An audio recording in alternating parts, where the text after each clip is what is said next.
Assalamualaikum warahmatullahi wabarakatuh. Salam sejahtera bagi kita semua. Shalom, Om Swastiastu, Namo Buddhaya, salam kebajikan. Yang kami hormati dan kami muliakan Ketua Komisi 3 DPR RI, Insinyur Bambang Wuryanto, Bapak Wakil Ketua Komisi 3, Bapak Dr. Adis Kadir, Haji Ahmad Saroni, seluruh mitra dan seluruh rekan-rekan anggota Komisi 3 DPR RI yang saya hormati, Pak Kapolri dan seluruh pejabat utama Mabes Polri dan seluruh peserta rapat yang saya banggakan. Tentunya pertama-tama kita panjatkan puji syukur kehadirat Allah Subhanahu wa Ta'ala, Tuhan Yang Maha Esa. Hari ini kami diberikan kesempatan untuk bisa menghadiri RDP Komisi 3 sebagaimana undangan kepada kami untuk menjelaskan peristiwa yang terjadi di Duren 3. Oleh karena itu tentunya kami selaku pimpinan Polri mengucapkan terima kasih atas kesempatan yang diberikan kepada kami, dan ini juga tentunya disaksikan oleh seluruh masyarakat Indonesia, dan tentunya apa yang kami sampaikan ini akan semakin memperjelas tentang beberapa pertanyaan yang barangkali selama ini masih ada. Sebelumnya kami laporkan Bapak bahwa kami hadir bersama-sama tim sus 18 orang, dan kami sampaikan bahwa dalam hal penanganan kasus ini kami solid, Pak. Jadi itu satu hal yang perlu kami sampaikan. Yang saya hormati pimpinan Komisi 3 dan seluruh rekan-rekan, sebagaimana arahan dari Bapak Presiden beberapa waktu yang lalu bahwa kami diminta untuk mengusut tuntas, jangan ragu-ragu, jangan ada yang ditutup-tutupi, ungkap kebenaran apa adanya sehingga jangan sampai menurunkan kepercayaan masyarakat terhadap Polri. Itu yang paling penting. Jadi tentunya ini juga menjadi pegangan utama kami, karena ini menjadi pertaruhan Polri, marwah Polri untuk bisa mengungkap kasus ini. Kami juga tentunya selama ini telah berkomunikasi dengan rekan-rekan yang tentunya menanyakan terkait dengan kasus yang terjadi, dan alhamdulillah karena memang saat itu masa reses baru bisa kita sampaikan secara lebih jelas di pertemuan kali ini. Mungkin kami jelaskan dari awal secara sepintas, tapi karena memang ada urutan peristiwa dan juga timeline, mungkin saya jelaskan sepintas bahwa penanganan kasus terkait dengan penembakan anggota Polri Brigadir J awalnya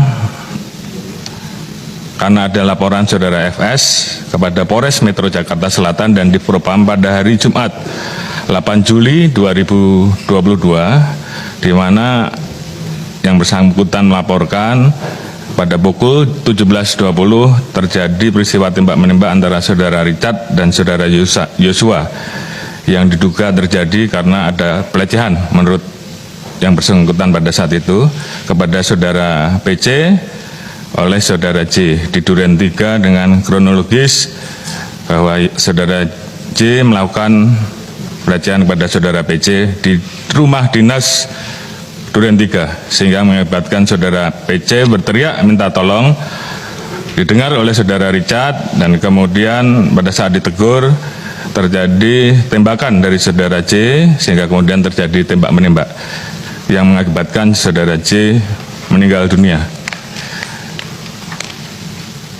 PC berteriak minta tolong, didengar oleh saudara Richard, dan kemudian pada saat ditegur terjadi tembakan dari saudara J, sehingga kemudian terjadi tembak-menembak yang mengakibatkan saudara J meninggal dunia.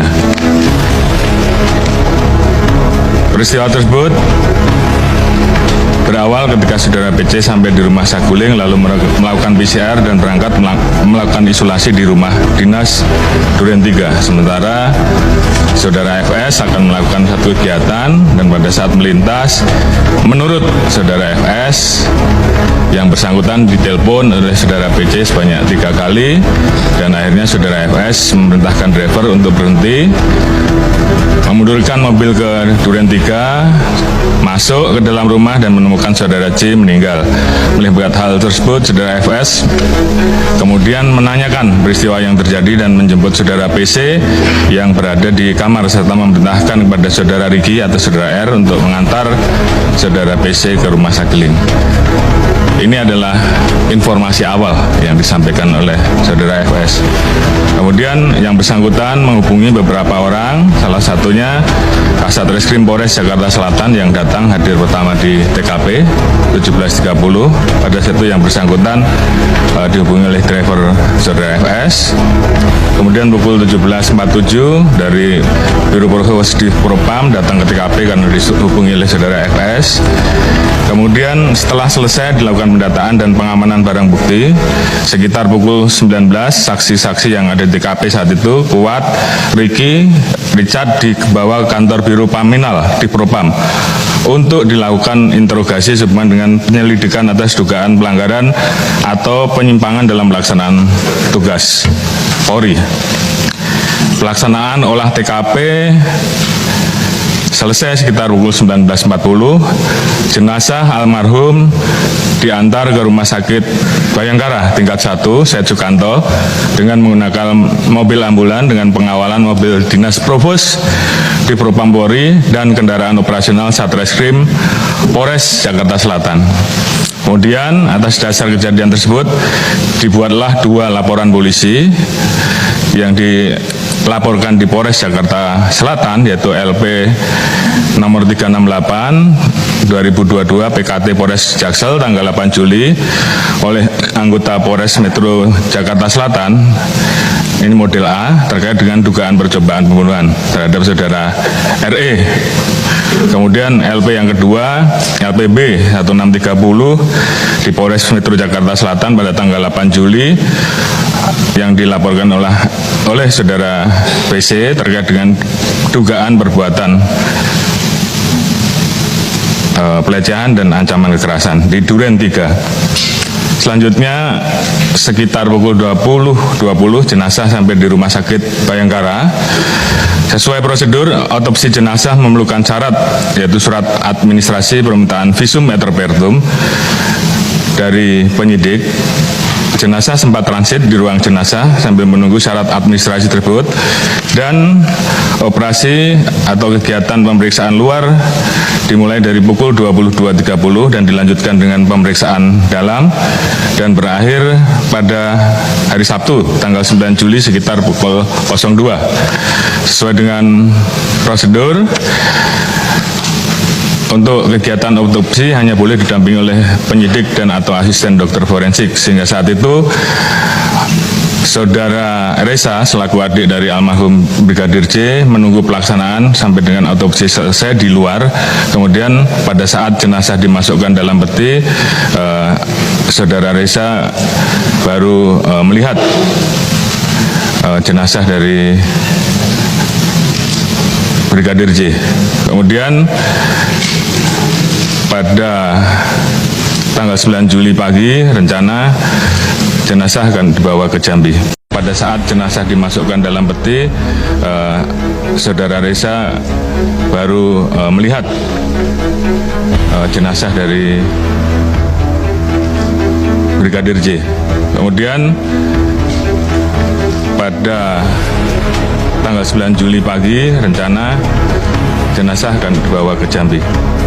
Yang saya hormati seluruh anggota Dewan yang saya muliakan. Kemudian pada hari Sabtu tanggal 9 Juli sekitar pukul 11, penyidik Polres Metro Jakarta Selatan mendatangi kantor Biro Paminal di Propam untuk melakukan pembuatan berita acara pemeriksaan saksi-saksi saudara Richard, Riki, dan Kuat.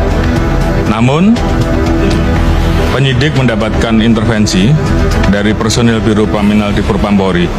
Penyidik hanya diizinkan untuk mengubah format berita acara interogasi yang dilakukan oleh Biro Paminal di Propam menjadi berita acara pemeriksaan.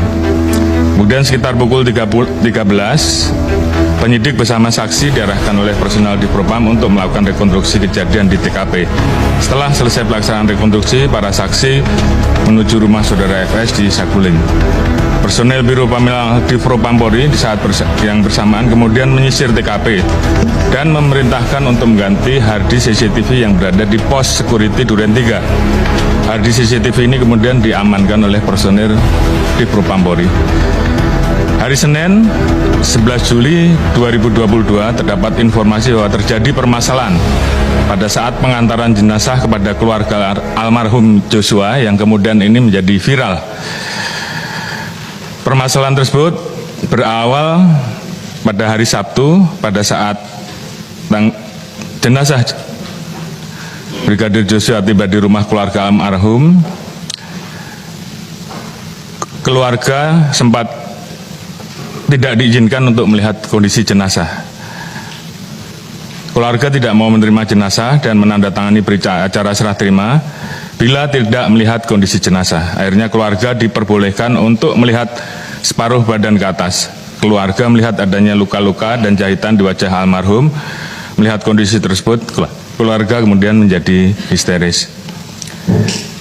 Keluarga diberikan penjelasan oleh personil di Propam bahwa almarhum meninggal setelah terlibat tembak-menembak antara Brigadir J dengan Brigadir R dan beberapa RE, dan telah ada beberapa hal yang kemudian itu disampaikan secara lebih tertutup. Saat akan dimakamkan, personil di Propam-Polri menolak untuk permintaan keluarga untuk pelaksanaan pemakaman secara kedinasan. Karena menurut personil di Propam tersebut terdapat syarat yang harus dipenuhi, dan dalam hal ini mereka menyatakan ada perbuatan tercela sehingga kemudian tidak dimakamkan secara kedinasan. Kemudian malam harinya datang personil dari Propam-Polri yang berpangkat Pati atas nama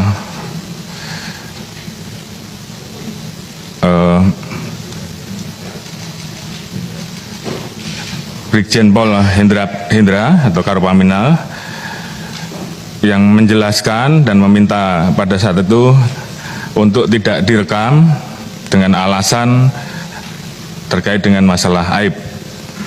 Keluarga mendapatkan penjelasan lebih detail sehingga jumlah tembakan dan posisi tembak menembak serta luka-luka yang ada di tubuh jenazah.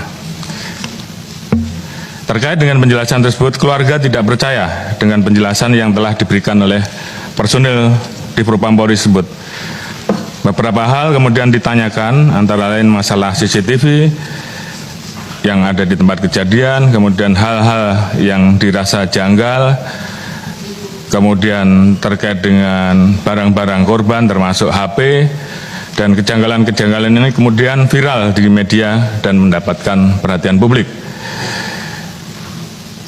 11 Juli Karopenmas melakukan konferensi pers terkait dengan peristiwa meninggalnya almarhum Joshua.